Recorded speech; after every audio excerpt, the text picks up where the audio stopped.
Hey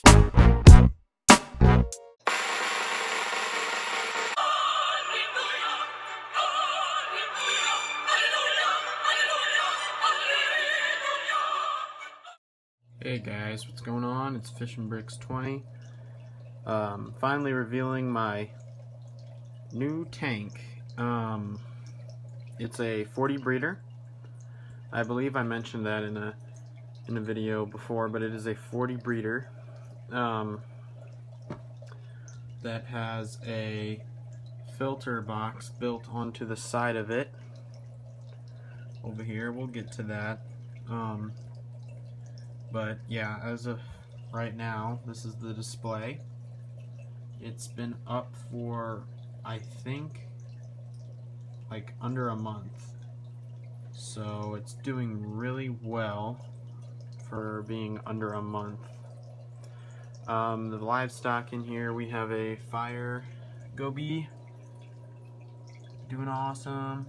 We've got a black clown with my little interesting clown. I don't know what he is,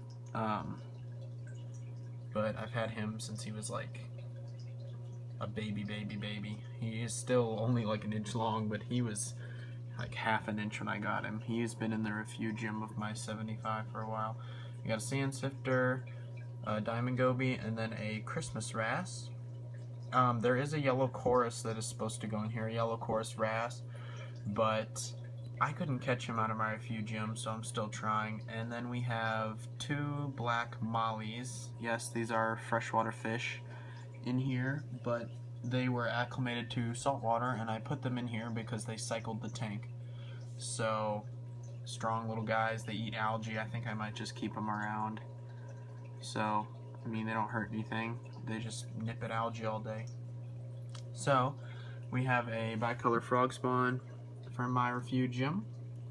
A couple, these are all stuff that didn't come out of my refugium, but yeah, we've got green people eaters, some little golden zoas, a favia, and then an echinata. And then my elegance coral back there from my refugium. It's really looking good. That elegance was half eaten by my emperor, like completely. If you cut that thing in half, that's what it looked like. Didn't have any tentacles on the one side, half of its skeleton was showing. I put it in the refugium thinking it was gonna die, but you know, I was gonna give it a shot so the emperor wouldn't eat the whole thing. Like, he was leaving it alone, and I left, you know, I mean, I don't sit around and watch my tank all day, but the minute I left, it's like I came back, what, like maybe 6 hours later, and half of it was eaten. I was like, are you kidding me? But that's the only coral he's ever really nipped at. But yeah, so now it's in here. This is an LPS tank mostly, but I can't really control myself, so I put some SPS in here. This is half of, sorry for the shakiness, this is half of my purple digi colony from downstairs, and it's so brown because it was in the refugium. But you can tell his polyps are out. And you can see the purple a little bit in him, but yeah, his polyps they're like woohoo. And then we have a little frag of forest fire digi up there, which is doing good. I just moved it. Its polyps used to be out the same way. So yeah, it's a really great tank. I plan to put a lot of cool stuff in here that I can't do in my big tank because of the fish choices I've made. But yeah, all this stuff usually dies. This kind of stuff usually dies or doesn't look too good in my display SPS tank. Oh, and then this is a Yuma little, it's supposed to be orange. It was in my refugium as well. But that's it for corals. Yeah, and fish. So there's a big cleanup crew in here. There's a lot of Nassarius snails that are buried. There's a lot of hermits. I haven't actually seen any in a while. They can hide on this rock wall that is covering the chamber. So inside of this chamber, here, I'll get up. You can see the rock wall a little better. It's a really cool, it's a good way to stack the rock up against it. So I went with a, I'm totally going to add more rock to this for sure. I want this island to be built up a lot. And then for lighting, you know, let me go around the other side.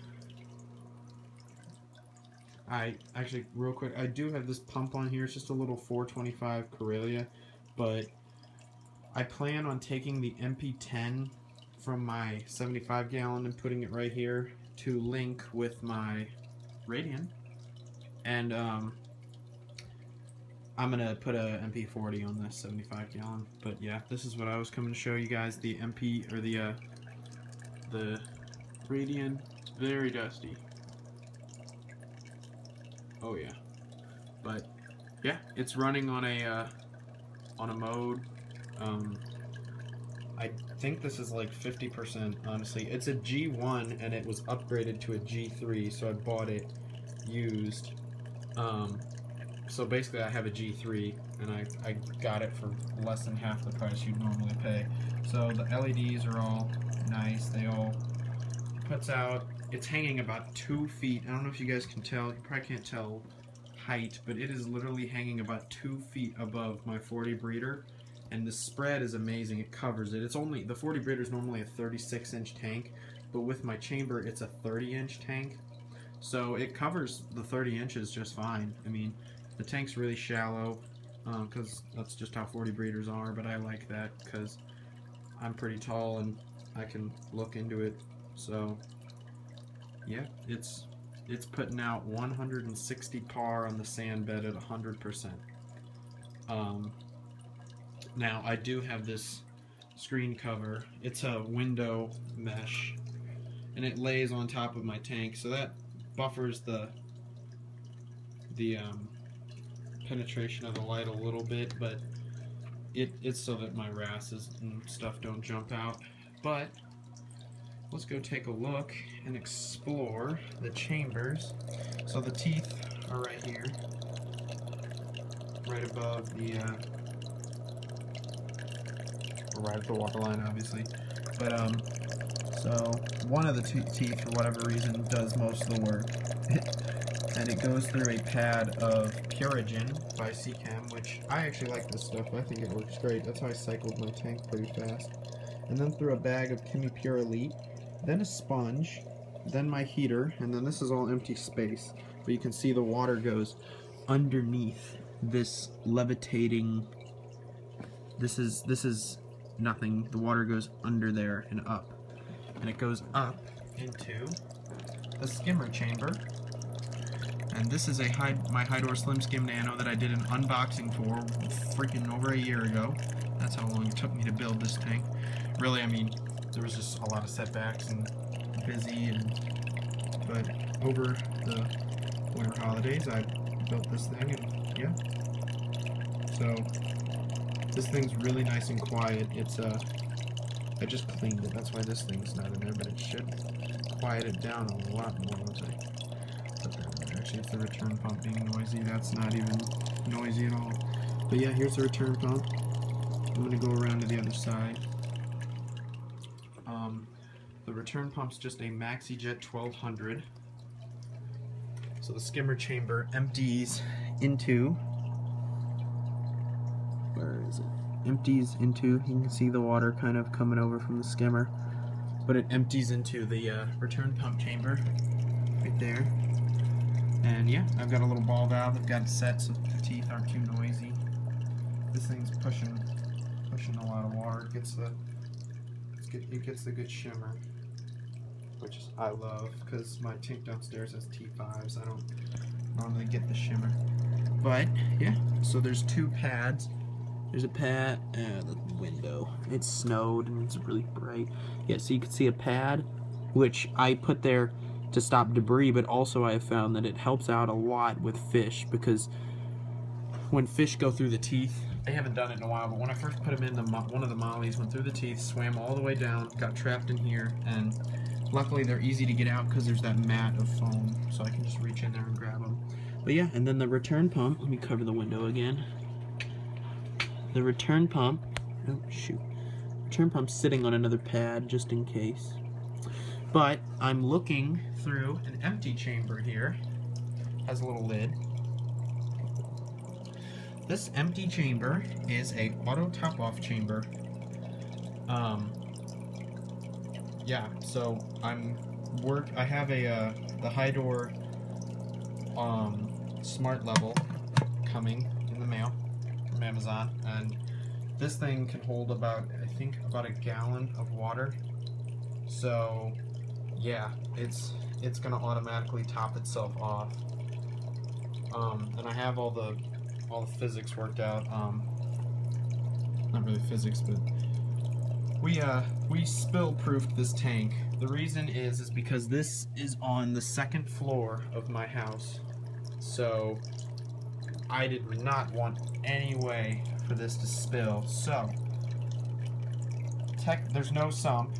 It's just, this is the sump, and basically you got the teeth over there, this teeth, but you have teeth right here in case this automatically tops itself over, like way too much obviously. And this is strategically raised, the acrylic right here is strategically raised so that water cannot get into here unless the tank is literally about to overflow. And this has all been tested by filling the tank. But yeah, so we have emergency teeth in case the water level goes up too high to send water, like if these teeth get clogged, there's emergency teeth. And this chamber, so that salt water doesn't spill in and ruin the fresh water, is raised a little higher. But for whatever reason, if this tank was going to overflow, it would spill into here before it overflowed on the ground. So it's proofed, or it's been tested, and it's gonna work, and it works great. So I built this completely myself, obviously, other than the tank. You can see the thickness of acrylic. I mean, that dark right there is the acrylic. It's pretty thick acrylic. But yeah, it's working great. So this skimmer works fantastic. I just cleaned it, but yeah. The only other thing I might think about doing is getting an inline UV sterilizer somewhere in here. Maybe put it on here. I don't know if they make tiny ones like that. I've seen tiny ones, but I don't think it would fit. But yeah, that's the only other thing I think I would need is a UV sterilizer, because I do plan on putting a tang of some sorts in here. I mean, not for long, obviously, but a baby one. So I don't know. I want to pick a tang that would be able to graduate from this tank into my 75 gallon. So yeah, that's about it for the top. I'm gonna take a look at the bottom with you guys. Basically, the stand is just wood. It's been painted. There's trim here to provide a lip so the tank can't really move. There's my radiant ballast, and there's all of the electrical plugged into this thing. And then there's going to be a shelf about this high to hold all that stuff, my food, and this is what I use to cycle it. Works great. So yeah, there's going to be a shelf there, and the water jug fits underneath there. That's what I use to top it off at the moment. And then my siphon hose for doing water changes. I've done about 2 water changes on this tank so far in the month that it's been up. But yeah, I mean, it looks great. It really does. I'm happy. Especially if I can keep an Elegance coral in here right off the bat in less than a month. It's pretty fantastic.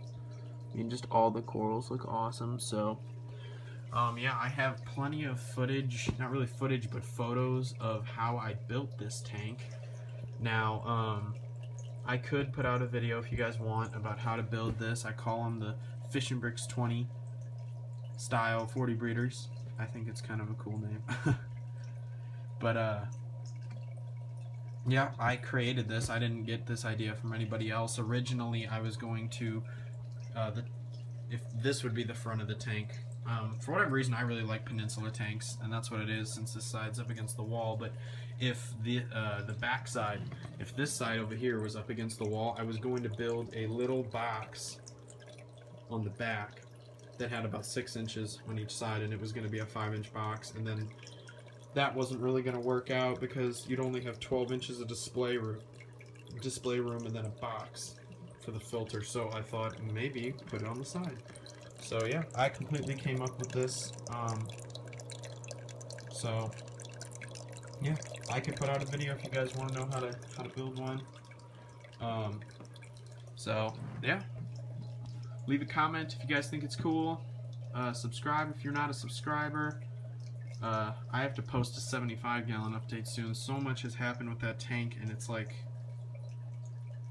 it's hard to update because it's like the minute I update it, there's so much more new stuff. So yeah, stay subscribed, guys. Let me know in the comments what you think. I'll see you guys later.